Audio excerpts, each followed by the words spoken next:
In a crowded hospital, the familiar and unbearable signs of famine. Gaunt faces, silent with hunger. Weak mothers willing weaker children to cling to life.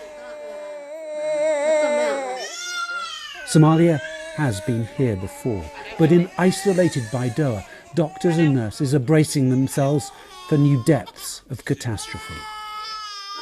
In your life, have you seen things this bad before? No, the worst. This is the worst? Yeah. The worst drought in 40 years as climate change ravages the Horn of Africa.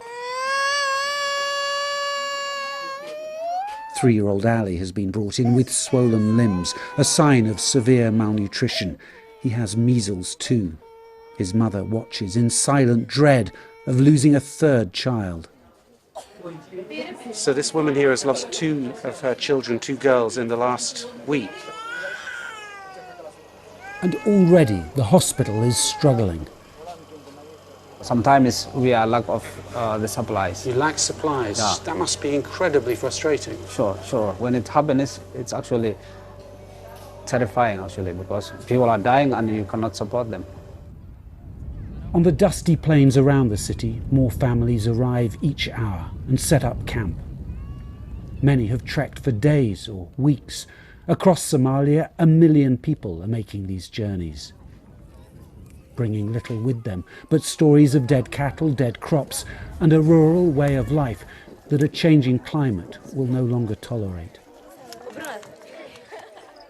Fatima walked for a fortnight to get here. She carried her 3-year-old for days, but the child died of hunger on the journey. We had to leave her by the roadside, she says. We had no strength to bury her. We could hear the hyenas closing in. Officially, no famine has been declared yet here in Somalia, but today, right now, 300,000 people are living in famine conditions, with another 2 million on the brink of famine. So it's hard to imagine a situation more desperate, more urgent, more compelling. There is help arriving here in Baidoa and plans for much more, but it's too slow. The things we are doing now, we needed to do 3 months ago. So in reality, we are behind. I think something catastrophic will happen in this area. Catastrophic, you mean famine spreading? Famine is spreading. But drought is not the only challenge. Somalia is at war, a long fight against a formidable Islamist insurgency.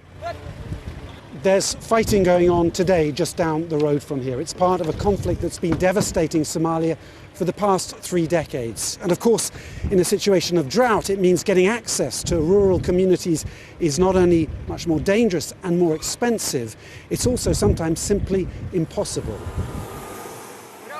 In some areas, pro-government forces are taking ground, rescuing trapped communities. But Baidoa itself remains more or less under siege, a precarious place of refuge.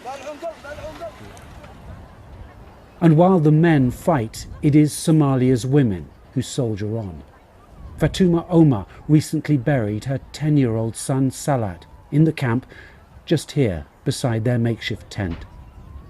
It's not much of a grave, but life has taught Fatuma resilience. She has 4 more children to look after.